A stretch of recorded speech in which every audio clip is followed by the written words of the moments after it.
Small channels. If you're not getting views, there are 6 things you need to do right now. I know because when I first started, I posted 65 different videos over the course of an entire year and my channel was about as dead as... At the end of that year, I only had 150 subscribers, which was incredibly frustrating, but then something clicked and I went from getting 15 subscribers a month to 1,500 subscribers every single month in the space of just 6 weeks. And the only difference between here and here, aside from not crying myself to sleep every night, was I started focusing 100% of my efforts on just these 6 things. And that experience taught me a really valuable lesson. Success doesn't have to do with time or effort or money or luck. It's more about where you allocate your time and resources. You want to obsessively prioritize the small handful of high leverage tasks that get you 80% of the results for 20% of the effort. And my hope is that the newly improved and updated method I want to share today will help you do that. And this might sound arrogant, but from the thousands of people I've worked with and multiple channels I've had, I've never come across a channel that's doing all 6 of these things, yet isn't getting at least a couple million views. So if you want to blow up your channel, the first step is just commit to this method. Watch this video as many times as it takes you to fully internalize all these points, and then just take action on them and ignore everything else, ignore the noise. But anyway, enough talk, let's get into this and start our breakdown on the 6th most important step. I want to teach you about the power of this number.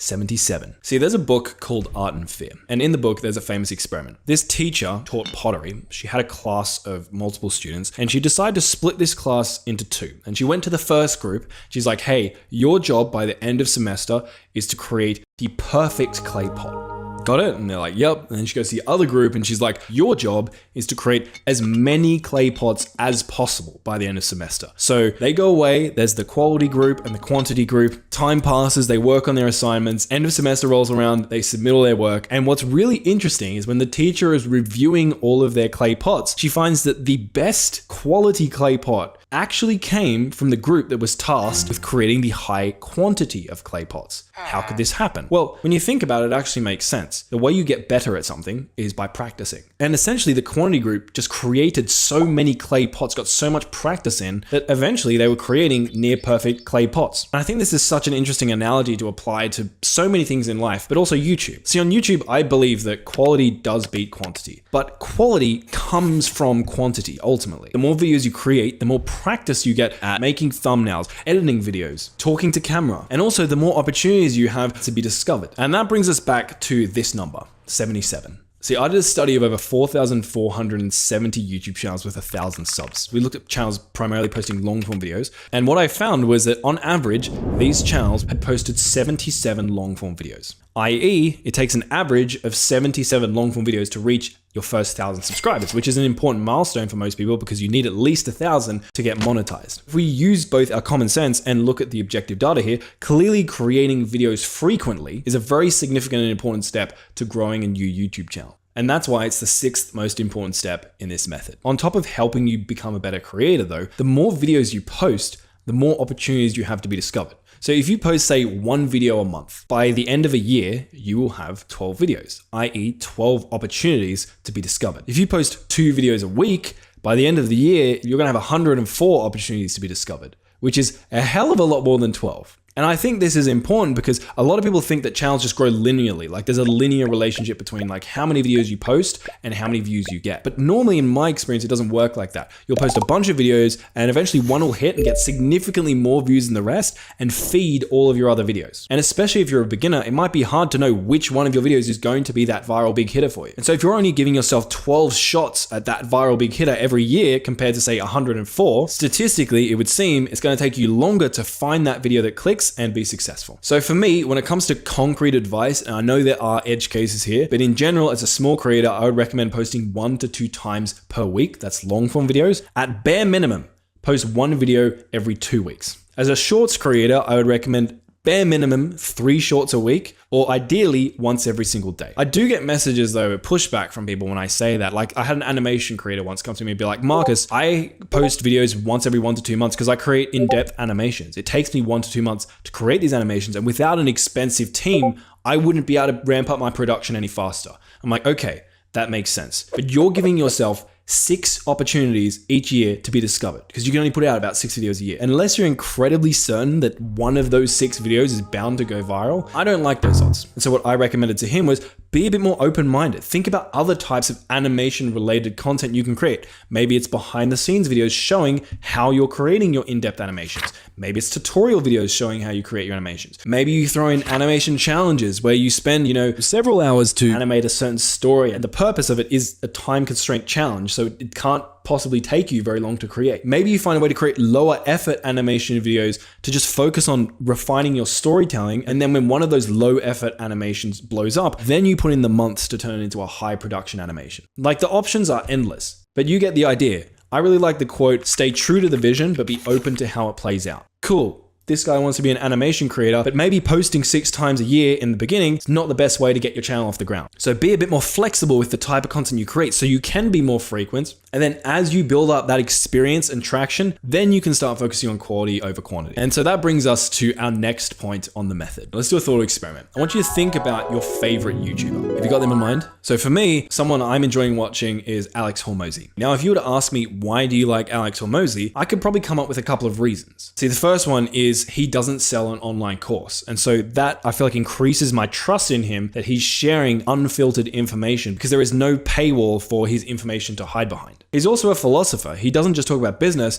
he talks about life and psychology and how those things interact with business. And I could continue fangirling over this beautiful bearded man, but you get the idea. The reason I share these things is I wanted to introduce you to a concept called X factors. These different points I just mentioned are some of Alex Hormozi's X factors, i.e. the unique blend of traits, skills, or characteristics that make him someone I want to watch over everyone else. And chances are, if you bring your favorite creator to the forefront of your mind, if I was to ask you, why do you like this person? You'd probably come up with X factors. And so now here's my question to you. What are your X factors as a YouTuber? Do you have a unique standout quality or combination of qualities that give viewers a reason to choose you over watching one of your competitors? Now, if not, that's okay. You're just like me when I first started. But that's probably one of the reasons why you're not getting as many views or loyal followers as you would like. Now, finding your X factors can be challenging. I think everyone does it a different way, but what I can do is maybe share how I found mine. What I did was think about the unique traits I had and the value that I wanted to provide to my audience. So for example, an obvious one, my original gaming channel that I talked to you about earlier, it was a comedic channel. The goal was to make people laugh. And so a reason someone might want to follow my channel over someone else's channel is my channel is the funniest. Right? So the value I wanted to bring was humor. Then once I'd figured out, I then consciously leaned into that and tried to exaggerate that. So instead of just trying to be funny, I tried to be more hilarious than everyone else in my space. I thought about it as almost as like an objective statistic. Like, I wanted to have the highest laugh rate per minute of any YouTube video in my space. Another thing I wanted to do was be unique. See, there are a lot of channels out there that were just sort of repurposing very common memes. And so I decided to try and lean into that value, which I did by basically creating my own memes. I would find clips and photos that weren't really that popular, but that I found really funny, and just invent memes to share in the videos. Most of them pretty horrendous, but I think people started to appreciate that I added something new to the meme space. Another characteristic I had was I'm Australian, and for some reason, British and American people see Australians as sort of like novel, wild men who live in this upside down country. And so basically I just played into that. I exaggerated the Australian qualities I have, used slang, talked a bit more bogan, etc. And that was something that people appreciated and found novel and set me apart. So maybe something you could do is think about the value you want to bring on your channel and the characteristics you have, then pick out the ones that you think viewers would most care about, and then intentionally lean into those and exaggerate them. Because while developing X factors probably isn't going to help you get a lot more views, for example, like some of the other points later in this video will, but it is going to help you retain those viewers and turn those views into loyal subscribers when you do get them. Obviously, just putting out frequent videos and having X factors isn't going to be enough to be highly successful on YouTube though. And so that brings us to the next point on the method. See, back in the day, there was a YouTuber I really liked. He had some X factors that drew him to me. First, he was a very relatable character. I felt like I could resonate deeply with him. And I won't share who he is because I'm about to talk shit about him, but take that with what you will. He also had this witty British sense of humor that I personally got addicted to. British? He made videos interacting with and pranking his family. He played all these unique games. Oh, and side note, I didn't spell family with 2 M's. The lighting's just a bit weird, so yeah, don't worry about that. But anyway, I would religiously watch this guy's videos, but then one day, it was like a shift. He stopped being relatable and he tried to be like this cool persona. He stopped having the same sort of goofy British sense of humor. He stopped making videos with his family. He stopped playing those random games. And I ended up finding myself just being drawn to other creators. Because this old guy, I felt like I could go to his channel now and I didn't know whether I was going to like what I saw. I felt like I couldn't rely on or trust him to be the person I knew him to be. Now you might have heard me say the word consistent there, and you've probably heard a lot of YouTube experts rave on about how consistency is important. For some reason, consistency has become this word that everyone just equates with frequency, which we talked about earlier, but they're 2 different things. Posting lots of videos is not being consistent, that's being frequent. Consistency is a different thing entirely, which we're going to talk about now. And it's incredibly important, sitting at number 4 on our method. Consistency involves you becoming a reliable, predictable person, but not in a boring way. It's about keeping things like your tone, your branding, your production style, your morals and values, and your topics consistent. For example, if one week you're using your phone to post long, unfiltered rant videos about how big corporations screw the general public, and then the next week you're using a $5,000 studio to create short, PR-friendly videos about lifting more people out of poverty, and then the next week you create a video that's just like a Minecraft Let's Play with no commentary. Like, it's not that any of those videos I just listed are necessarily bad. It wouldn't perform well if you implemented some of the things we'll talk about later, but they're very inconsistent. They would attract a very divided audience. And one of the biggest problems with that, beyond the fact that's really hard to build loyal fans, is that the algorithm, really all it does is follow viewers and see what they want, and then just give them more of what they want. And if viewers come to your channel, click on one of your videos, enjoy it, then go to your channel and realize, oh, there aren't any more videos here that I'd like to watch, it's going to be really hard for the algorithm to build up a profile of who your target audience is, i.e. it's going to be hard for the algorithm to give you more views. And this is especially important with the topic aspect of consistency. Every time you create a video, I want you to think about the golden rule, which essentially is a litmus test question you should ask yourself. Am I certain that this video I'm creating will attract the kind of person who will want to watch all of my other recent videos? If not, you're probably not being consistent enough. Now, all this being said, caveat, I'm not saying you shouldn't experiment. As a small creator, you should experiment. Consistently doing the same thing over and over again and expecting a different result, Einstein had something to say about that. Me, for instance, I posted 65 different videos in my first year on YouTube, like I talked about earlier, but I posted about 15 different types of videos during that phase. And consistency might seem to be at odds with the concept of experimenting. But what you want to do, if you haven't found your lane yet, is be consistent in blocks. Do something consistently for 4, 5, 6, 7, 8 videos. When you feel like you've maxed out, like you've done everything you can with that type of content to get views, and you're doing it consistently and it's not working, do something different. And then consistently do that thing for a while until you've maxed it out and you feel like no more opportunity there. Then do the next thing and the next thing until you find that thing, which if you do all the stuff in this video, you will find that thing, and then just double down on that. Stay consistent on that for a while. And that's the kind of thing that took me from 15 subscribers a month to 1,500 subscribers every single month in the space of just 6 weeks. And I know that might sound sort of hypey. You're probably thinking, well, Marcus, surely it's more complicated than that. It is a little bit more complicated than that. While consistency, at least the way I've explained it, I think is very, very important, we need to go to do something else, the next point, which is something you've probably heard a million people say. Make a cool video and Make better videos. Make better videos. everything you want as a creator comes from making the best videos possible.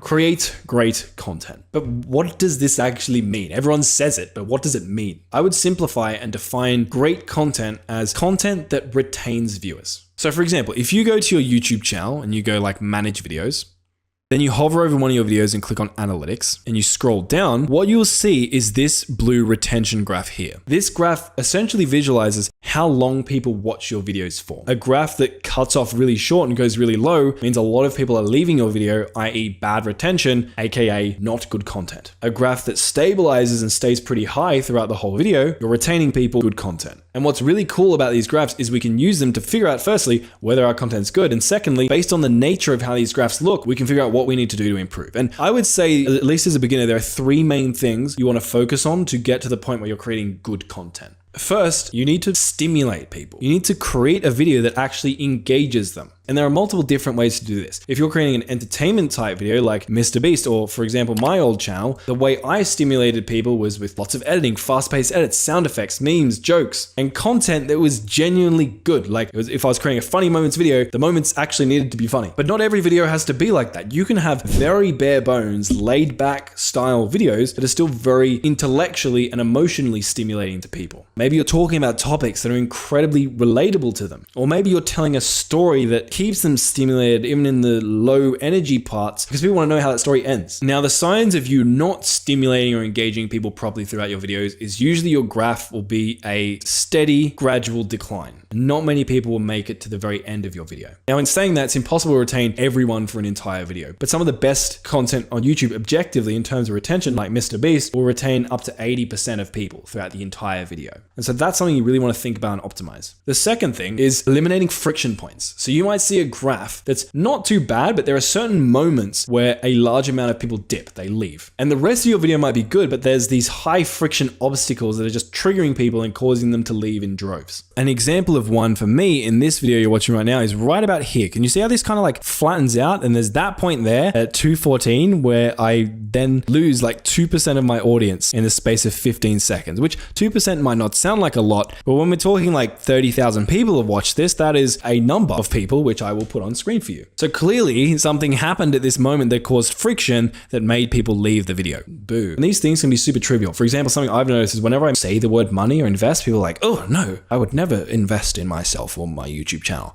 They leave the video. Or another one, I had a student who was creating like anime content once, and he had this face cam, and funnily enough, whenever he showed his face on screen, people left the video. He wasn't like an ugly guy or anything, but for whatever reason, when they saw his face, people dipped. And so we got him to stop showing his face, especially so early on in the video. And his retention improved by like 10 or 20%. I.e., remember, retention means good content. And then the third thing you want to think about is whether your content is dissatisfying people. So we've all been there. We've watched a video all the way to the end and regretted our decision to have watched that video. And it's not a great feeling. Sometimes it makes us want to leave YouTube entirely, which is probably good for us, to be honest. At the very least, it makes us not want to watch videos from that creator anymore. Like, think about those videos where you get clickbaited into thinking something's going to happen. You watch the whole video and that thing never happens. So it's possible to have a video that seems like high retention, but at the end, everyone leaves and feels very dissatisfied. And then this one is a little bit harder to figure out. Sometimes you can figure out with dislikes or negative comments. If you're getting a lot of them, that can be a sign. Also, if you're getting a lot of views and like high retention on your videos, but no one sticks around, that's another sign. But most of us, I think if we're really honest with our content, we're able to kind of get a gauge of whether or not people will be satisfied with the video they watched. Oh, and all this being said, so you've got 3 things to focus on. Sure, there's like a gazillion things you could talk about that'll increase your retention. But if you just focus on these 3, this will get you to the point that your content will be good enough to start getting tens of thousands, maybe hundreds of thousands of views. Oh, and for those of you who don't have like any data, you have no retention graphs to look at, or they're very spiky because you haven't got many views. What you can do is look at your competitors' videos, figure out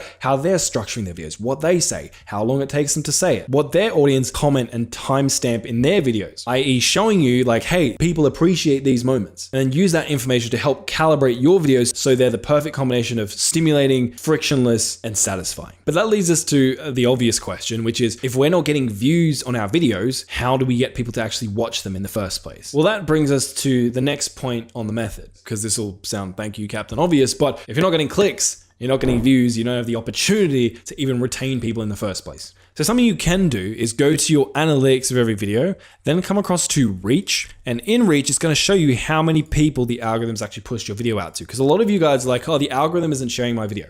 Now, one problem you could be having is something we'll talk about in the final point in this video. And if you're doing that thing, which I'm going to keep all nebulous and mysterious so you watch my video all the way to the end, you will be getting some impressions. And impressions is showing you that the algorithm is actually promoting your video. What I see with a lot of creators is they get some impressions, but not many of those impressions actually click on their videos. Why is that? Well, it's because your packaging isn't clickable enough, like the packaging of this video. Now, the main aspects of your packaging are your title and thumbnail. 1 million people are talking about how important your title and thumbnail are because they are actually important. Yes, it's cliche, but it is cliche because it's a truism. But what I want to do in this video is give you 2 things I don't hear many people talk about that I think are really important to creating good packaging and titles and thumbnails. So the first one is your title and thumbnail need to collaborate with one another. So for example, if you see this thumbnail, you have no idea what this video is about. When you see the title though, you're like, that all makes sense why this is just like a yellow thumbnail. Or let's say you see this thumbnail. You're like, okay, what's going on? Then you see the title and you're like, that makes sense now. Now, obviously these are exaggerated examples to illustrate a point, but what I see a lot of small creators doing is essentially treating their title and thumbnail as two separate entities. Often they'll have the exact same text that is in their title in the thumbnail of their video. You're just wasting all this screen real estate. Think about your title and thumbnail as a team. They work together in collaboration to win the click. For example, on the first gaming channel I had, which I apparently talk about relentlessly, I would have, like Fall Guys funny moments or Spider-Man funny moments in the title, but then in the thumbnail, I would show a funny screenshot or moment from the video, which might seem kind of obvious now that I say it, but you'd be surprised how many of my competitors at the time would have like funny moments in their title and then just put funny moments in their thumbnail text. Now, the other thing you want to think about is psychology. Essentially, you want to think about the deeper meaning, like the narrative tension behind your thumbnail. Like not just what are the physical visible elements on screen, but what story or meaning do they have? For example, on my first channel, I had a thumbnail that performed really well for me. For those of you who don't know Star Wars, essentially Obi-Wan, this guy, is stabbing Anakin, this guy, who is his apprentice. Now, this thumbnail would not have got clicks if Obi-Wan was just like stabbing a random guy.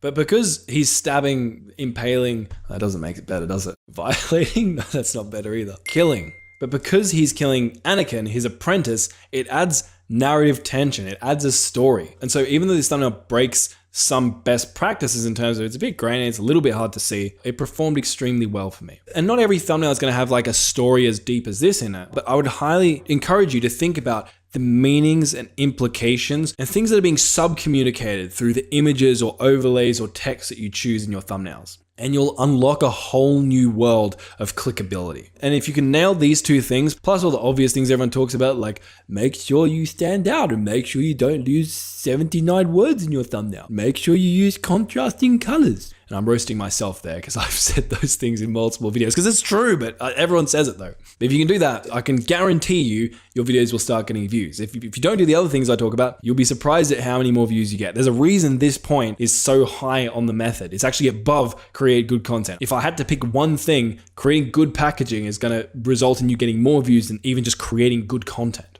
which is crazy. So make sure you get this right. But everything we've talked about today is going to be a complete waste of time without the final point on this method. We left the best till last. So one of my favorite analogies for life, but also YouTube, is you cannot polish a turd. Think about a movie, for example. A movie can have the best actors, the highest budget, best editors, best directors, amazing marketing. But if the plot of the movie sucks, or the movie is about an objectively boring topic, none of the experts will be able to save it. You could have the best thumbnail designer, best editor, everything perfect, but you'll fail if you have an uninteresting video idea, which is the final most important point on our method. Now, I didn't really understand what an interesting video idea was initially because it sounds like a nebulous term. So let's break this one down. So first, let's look at the idea part. A video idea on YouTube is essentially, the way I define it anyway, is the combination of your topic and format. So topic is essentially, if you ask yourself, what is this video about? The answer to that question will be the topic. So for example, in this video about how to tie your shoe, the topic is tying your shoe. Now, format is about how the video is presented or structured. And essentially you can derive the format of a video by basically making yourself describe that video without mentioning the topic. So if I was trying to describe this video without using the topic is tying your shoe, so I can't say that, so I'd have to say it's a how-to tutorial. Let's do a couple more examples. On my old channel, because I love talking about myself. Star Wars Battlefront, that is the topic of the video. The format of the video is a funny moments compilation. Or how about this video? I survived 24 hours of military training. The topic is military training. The format is 24-hour survival challenge. Okay, so now we understand what a video idea is.